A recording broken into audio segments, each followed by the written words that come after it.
Well, hello. Dr. R. Michael Fisher, educator, philologist, philosopher, and social critic. And today, the social critic in me is going to critique the social critics that are out on the internet in mass.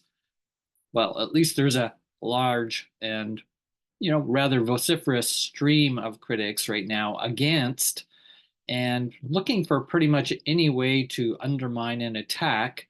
I'm going to say generally the next or the younger generation, the Gen Zs, the Millennials, some call, those born sort of 1997, turn of the century, millennium, sorry, and they critics are people like Jordan Peterson, like Abagail Shrier, like Jonathan Haidt. These would be people who basically think the young people are becoming PAMBS, over medicated, over therapized, and just lazy young people who don't want to work for a real strong living and compete on the global world economic market and thus become a failure, a hypochondriac, lots of fears of these kinds of critics. And these are big critics that I just named, the Jordan Petersons, etc., that they are huge critics centered off to the right conservative types, and all very upper middle class, if not just upper class, many of them millionaires, who are writing and giving a lot of lectures and or even professors, but they'll always be doing their research and they'll always tell you and line up all the research they've done to show what is happening to this younger generation is just so horrible because all they want to do is go to therapy and they've always got something wrong with them and they need to talk to counselors and therapists instead of their parents. And this drives them, these critics, nuts. Nothing new, folks. That's a quick introduction to today. I'm going to really be talking about some of the real fault lines in those arguments of those peoples that I just mentioned. And they're just, as I say, a huge number of critics about the younger generations. So again, talking about Gen Zs, millennials primarily today, these would be people showing up as today, 20, 25, 26-year-olds, 27-year-olds, and so on, who are going to college, universities, and the critics are going after them for not being prepared to come to university. They're so immature. Why do they have to stay home so long? They are, etc. There just seem to be a lot of problems. Okay, sure. So there's always been problems of the younger generation. There's been problems with the older generation. So I'm going to start with a little of my biography before I go into those critics and their quite erroneous arguments. Not saying all the research that they're collecting, some are doing, like Jonathan Haidt. What they're putting together, I agree with much of the concerns. So I'm not a polarized opposite to them, and they will definitely, and the types that think like them will think I'm coming from the other side, a leftist, oh my God, who actually doesn't agree with them and actually thinks that I have a good defense for Gen Zs and millennials and for their concern to get the kind of attention and get the kind of therapy and attention or healing. That's the keynote today, folks. You will not hear those critics ever talk about a healing model or a paradigm or a culture. They're always talking about how to cope better and be tougher and be more resilient, and therefore we will be great again. Just like the good old days, we knew how to parent. Well, yeah, all of those people are parents that I just named, those critics, and many of them are, no doubt. And they believe there's a certain way you raise your kids and they will then be like you. Successful, yes, those people are very successful. And they don't want to hear about the alternative, really. They just think anything else that isn't like them and their success is obviously just not booting it up, not bootstrapping enough. Okay, maybe I'm being a little harsh on those critics, but I'll come back to some arguments of why they're missing so much that's so important. So in a way, this is a defense of millennials and Gen Zs, whatever you want to call them, and the young people today and the kind of world that we live in. So I'll always contextualize the world. But let's back up a little.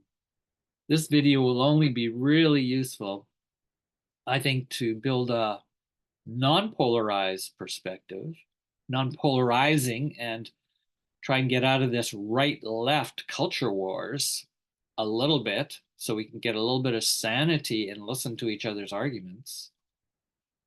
That's where I'm going. So I'm going to trace back just very long way and only very briefly to civilization itself.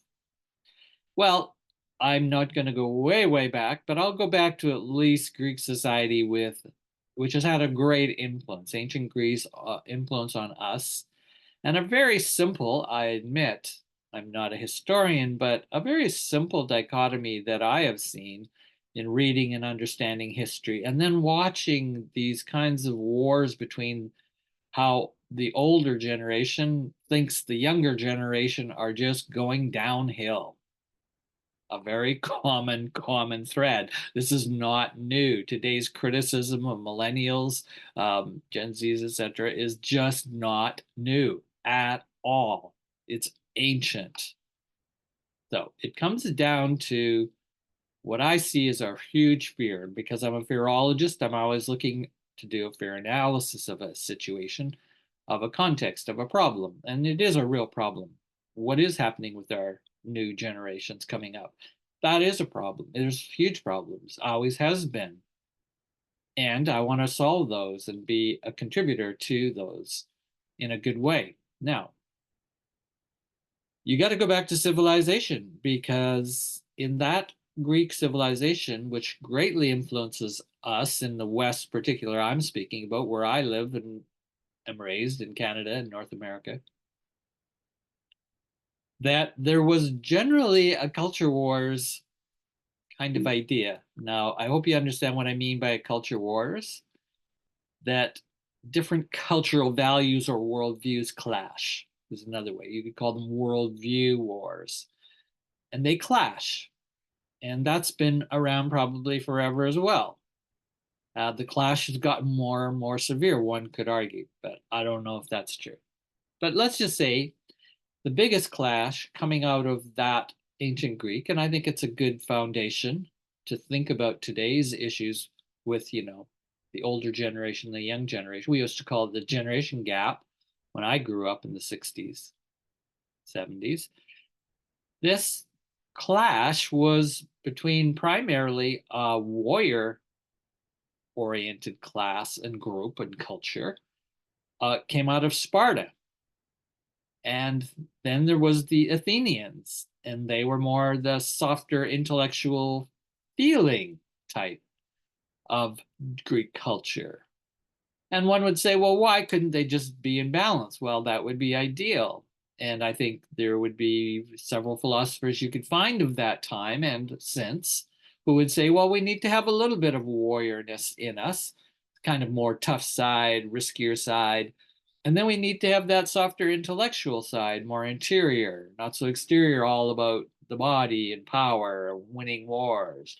We can defend ourselves well, but you also need to be able to think well. And so you can see I'm making a sort of infinity symbol here about that's how you would want an integrated, healthy, sustainable society. I argue simply it's an integrated or a holistic view of culture and development of our young. So we want young people in the next generation. If I'm an educator, if I'm a parent, I'm going to want my children to follow as much as I can that movement. A little bit of that, a little bit of that. Keep them integrated, keep them holistic, keep them integral. And that will bring an integral culture in society. And that would be a society not rifted and torn apart by polarizing culture wars. Now, the common notion of a culture war we hear today is things like, do you believe in universal health care? Do you believe in the rights of children to live, or do you believe in the rights of children to basically be in the womb and decided upon by the mother that they will have an abortion? So now you got culture wars of many kinds, and those also have a religious values base to them, right? Don't they? You can hear it. You know that these polarizations have a religious and or just a philosophical values base. But my argument today, to try and understand these new critics who are really trying to slaughter, in a way, the new generation, Gen Zs, millennials, is that they are against basically a soft generation. In other words, they're sort of the warrior superclass.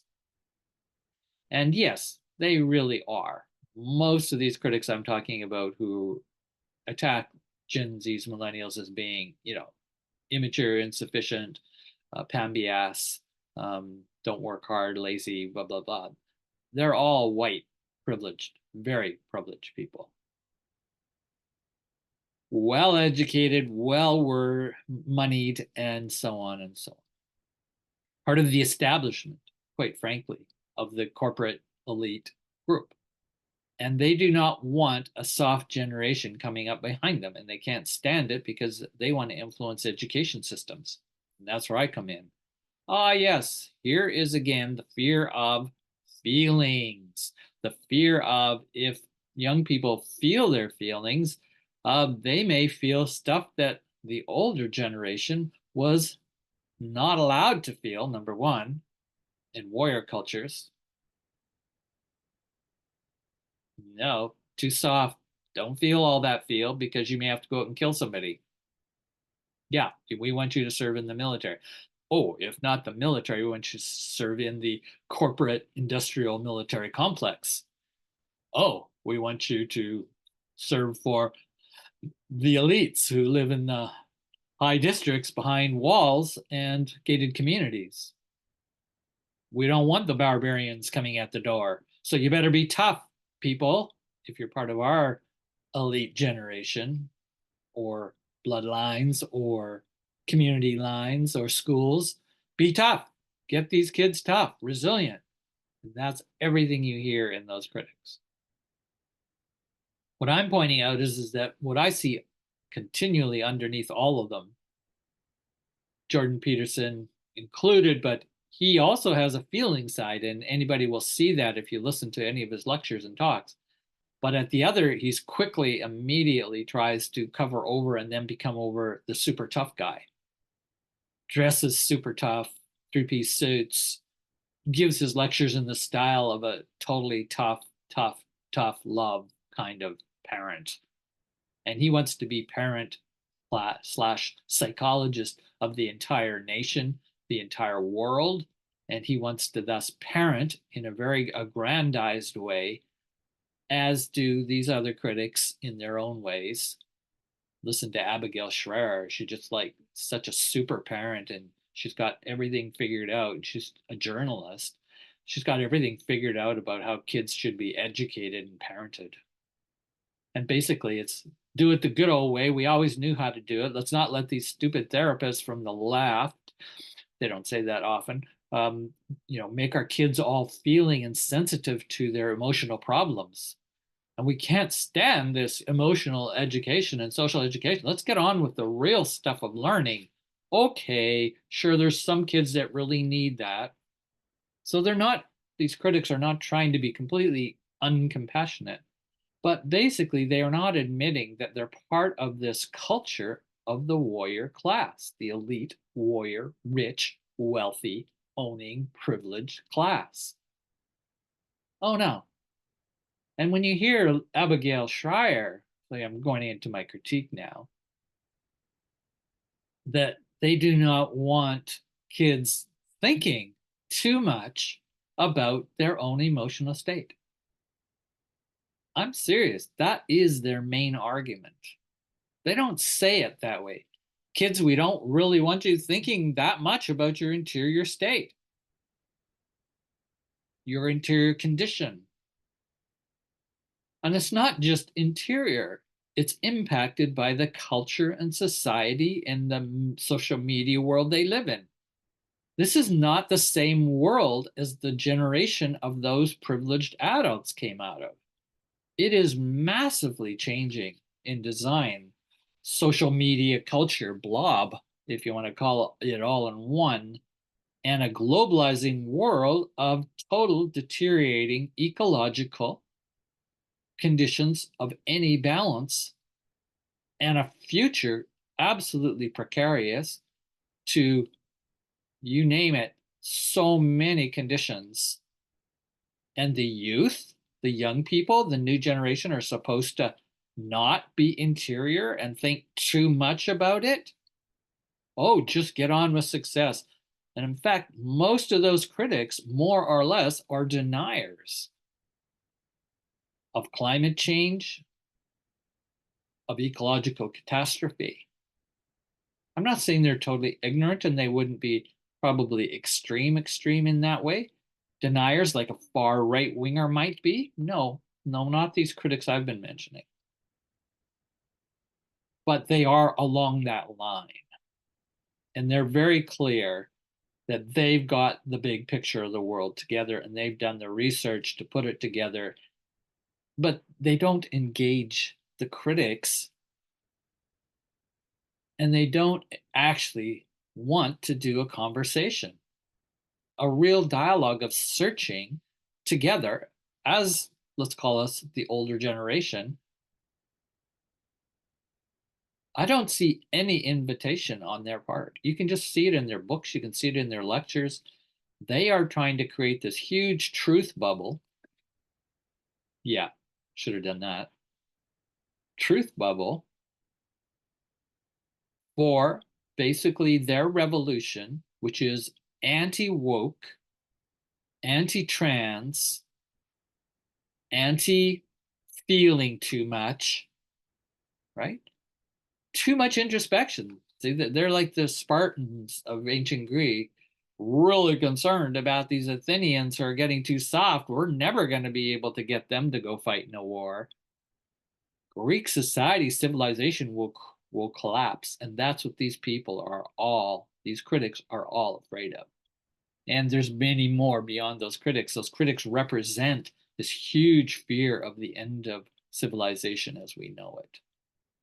And they are fighting hard to maintain the old civilization ideals.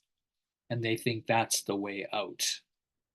They're not good futurists. They think they are, but they're so non-invitational. They're so biased in their collection of data, which a lot of the data is real. I'm concerned too about over-therapizing a society of people, starting with children, yes. I am too concerned about helicopter parenting in the extreme and education systems that work on safety and security before morals and intellectual advance. I am totally of that ilk of concern and critique. I have been for over 40 years. And I see it all as a culture of fear. That's what they're talking about. There's a culture of fear impacting heavily everybody. Again, I'm speaking about the West, but it goes way beyond the West. And certainly I'm talking mostly about the North Hemisphere. Culture fear is never even mentioned by these people, except maybe a Frank Furedi. He's part of this group as well. And they're very, as I say, libertarian, center to the right conservative. But some of them have a left swing, like a Frank Furedi, who's been writing about paranoid parenting, for example. Abagail Shrier, bad therapy. There's others. They're not totally what you would call right-wing extremists. So they're this class, I would still say and argue, and no one has pointed it out that I know of, that they are of the warrior class, the elite warrior class, privileged, who are out there to basically tell people, don't trust all those left-leaning, progressivist educators, therapists, teachers, counselors, ministers, whatever, or people like me. they would not be happy to hear me defending the millennials, the new generations coming up. I'm not saying I'm not exasperated. I am at times exasperated. I taught these people, I mentor them, I see them in childcare, I see them in areas where I work and volunteer and advise to. And I also see that they are still learning how to negotiate this new future. And I'm not saying I have the answers. I'm not pretending to be the great futurist for them. They're going to have to find their own way, but it's not helping them. This is my point. It's not helping them by these constant attacks from that warrior class, elite, privileged group who believes basically get the therapists, teachers, counselors out of there. Get the pharmaceutical industry out of there. Yeah, I wish I could. That's not going to go anywhere fast because that industry has captured the entire society. It doesn't start by capturing the young generation. And yeah, it probably is now trying to market more and more to those young generation because they're a market. But there is a lot to be worried about and fearful and terrified about in the world. Arguably, immense, immense existential dread. That's just one quick argument. I have written so many books and so many articles and given so many talks, all which you can search out on your own if you want, but that doesn't matter. I'm not as famous as those critics. I will never probably ever get that kind of fame and celebrity status because I'm not a millionaire. Number one, I'm not even close to barely being able to exist, in these media structures, which I appreciate. There's enough freedom to get us in there to have a voice. But it's really the young people listening today. I hope you will see and hear a different defense and an argument. And it is a defense I'm basically bolstering. I'm not going to give all the full arguments in this short video for it, but it's like you don't have to buy that coping culture anymore. You can begin to purchase and make different choices and say, no, I want to be part of a healing culture. I actually do want to be sensitive. I actually do want to feel what I feel. Oh, and I know you also won't because there's so many criticisms coming at you that you're a mamby-pamby, feeling too much, interior, lazy, sloppy, whatever, not going to be of the warrior class. And they don't like it. They didn't like it in the 60s. The generation that I came up underneath, those adults, and at least two generations older than me when I came up in the 60s and 70s as a young teenager, 20s thinker, critic of the love generation, the love and peace generation, they didn't like us either because we were too soft. We were preaching peace, not war. Well, they don't like that. The warrior class does not like that, and it terrifies them. They see it as the end of civilization. And that's why with multiculturalism, the migrations going on, huge, massive problems that are not of the upper elite. In other words, they're the poor colored classes. Excuse me. It terrifies them that they're going to take over the world. And all this feely, touchy, multicultural, transgendered, and on stuff freaks them out. It destroys their categories. That's why they won't want to use the language. Jordan Peterson became famous in not using the language of political correctness, calling it an infringement on his human right for speech. I will call people what I want to call them. They can tell me what they want to call them in an education class at the University of Toronto. But if I don't want to use it, I don't have to. And he cannot stand any legislation that moves from that sensitive left orientation.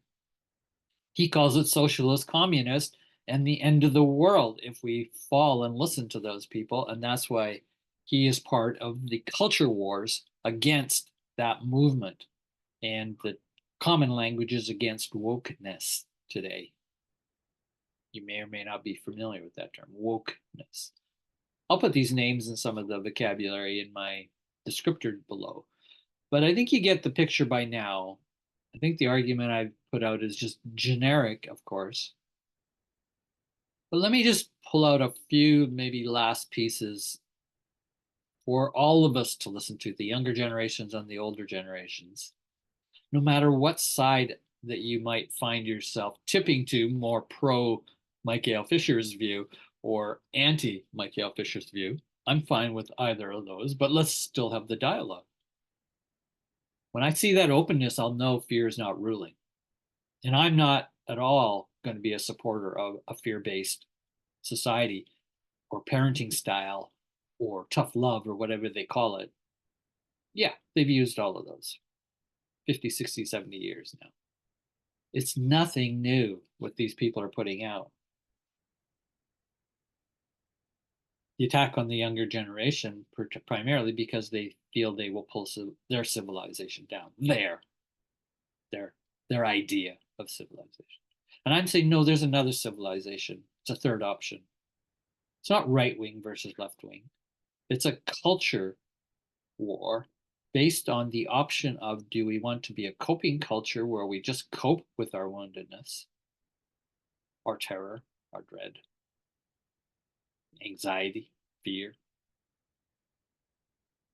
our feelings and emotional life, our interiority, our relational life, intimacy. So do we put that all to the side for progress, right? Well, that's what the warrior class always wants. Oh, you can have a little of that, but just, not too much. You're way too much. And don't listen to those therapists and, sensitive teachers who are trying to listen to you all the time about your problems. Just get on, solve them yourself. You can do it. Or talk to your parents. Yeah. They want to take it back to the parents because the parents are the old generation. That's what they represent. And I'm saying the therapeutic class, the sensitives, the counseling, which I include myself, the educators, who don't agree with the norm and where we're going, because we see it as creating more of those older generations that have made the world completely unsustainable in their ultimate progressive path and denial of what they're doing to the rest of the world as they succeed. They are blinded by their lust for power and success and what they call the proper civilization that everyone should follow the model. It's unbelievably narcissistic, the pattern of that thinking. And they will accuse us on the sensitive side, I'll call it, as being narcissistic. It's very interesting problem. It's a huge problem of who's projecting narcissism where. But avoiding that, let me get to a couple real concrete points completely missed by these critics of the millennials, Gen Zs. What they miss is that hurt,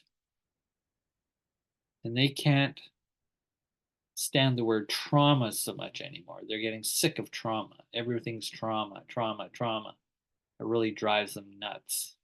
They think that's an excuse to not perform for the kind of world they want.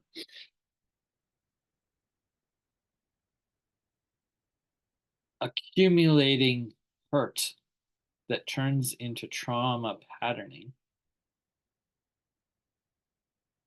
that is accumulative. The more you hurt, do not heal, which is the natural instinct for a hurt to heal, built into the fiber of our, 4 billion years of life on this planet. It's called self-regulation, systems regulation. Don't be concerned if you want to attend to your hurts. Well, your hurts are in your interior emotional life, but they can act themselves out and hurt others. That's why we have to be so interior attending in a careful way, in a thoughtful way, in an informed way. Yes, not recklessly. And yes, we are reckless sometimes. We don't do the analysis carefully enough. We maybe don't collect enough information.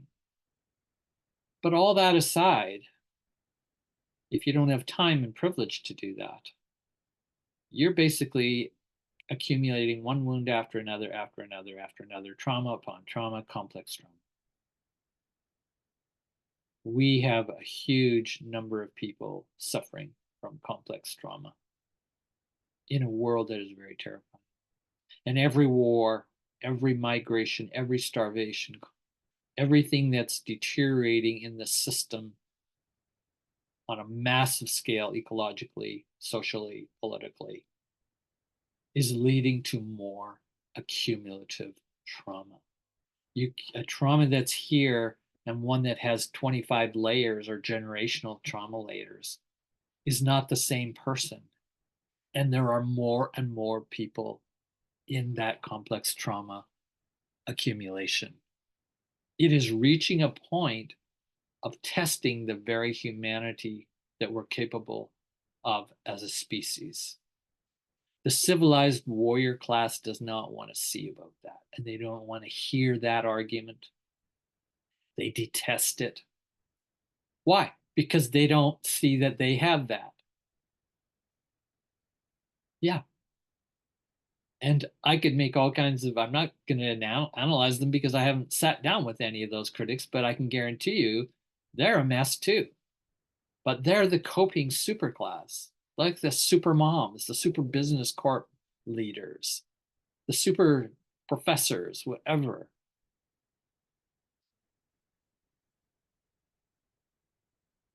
And they see us basically as an infection, an ideological infection. Oh, yeah, you just listen to them. They're so concerned that our sensitivity to trauma, hurt, interiority is going to pull them down, pull the world down. Well, the world's being pulled down by forces way, civilization is decaying and cracking by way stronger, bigger forces than human interior traumatization and hurting. But they don't want to admit that. See, they believe they can hook it and glue it back together the way it used to be. You just hear this, right? In their talk. Just listen to them. And they still are from the good old ways, the good old parenting. It got them where they got there, and that's how they raised their kids. Well, that's fine. I'm not telling you, what you should do with your own kids. Although, if you ask me, I would certainly tell you. And I would certainly critique the way they parent their kids. Oh, well, they critique the way I parent my kids. So it's not a big deal. We should do that. We're a society, but do it in an open, democratic way. This is part, our children are the future. They're not our children, they're the society's children. So you can see if you really want to get to culture wars, just go into parenting. As a teacher, as an educator myself professionally, this is what I see happens. Well, you just try and get two people to agree on how to properly train a child, your children or others' children, in our institutions, our policies. You're entering the midst of culture war, politics, and polarization, cultural values. It's as hot as abortion, pro-life, etc. It is hot. Well, let's admit it. And let's admit with some humility, that's what I'm asking all those critics and generally all our older generation to have some humility before our young people. And when the young people tell us that they want attention on the interior, any rejection of that is just another hurt. You're adding to the woundedness, as these critics are. And then, so they're adding to the woundedness because of neglect. They don't want to listen to the interior hurt. This is fundamental to be attended to when you're a social species. And they really want us to be a warrior species. And I'm going, no, I'll give you 50% on the warrior side, but you better have 50% on the soft side. Oh, are they going to compromise for that? Not so far. They could. I'm not asking, let's all go to the interior or let's all go to the warrior. I find them way more biased and uncompromising. And they're collecting all the data and studies that show that we're over-therapized or whatever. Well, yeah, that data is out there, but of course I could find as many articles and studies on the other side that we're not therapized enough. Okay, I think you got the gist. My concern is if you have accumulating hurt, attend to it, find a way to attend to it, find the support you need, and take the critics of that attention that you want to give, take it with a grain of salt, and also add, this is what they also miss, those critics, there's other ways to get attending. Get attending, good attending from your peers, those you can trust who are not of the older generation, who have their agendas. Yes, they do. I can tell you, they'll say, oh, we love and care about you, but this is how you really should handle your hurts. I would never trust the older generation. I never have, because they didn't get that soft side and they have learned to cope and get tough, so called. But of course, meanwhile, there's all the cracks and fragments and addictions and denials of what's going on in the world and a really poor management of the future generally. This world is in serious, serious trouble of existence. Extinction is so close. That's not fear mongering. That's not even terrifying to the point of using terror to get people to change. I don't want people to change because you're terrified. That may happen. I'm just saying be with the terror and do the healing work, give the attention, which is a whole other video. And I've done many videos, so you can check my other videos on the YouTube channel on healing versus coping culture.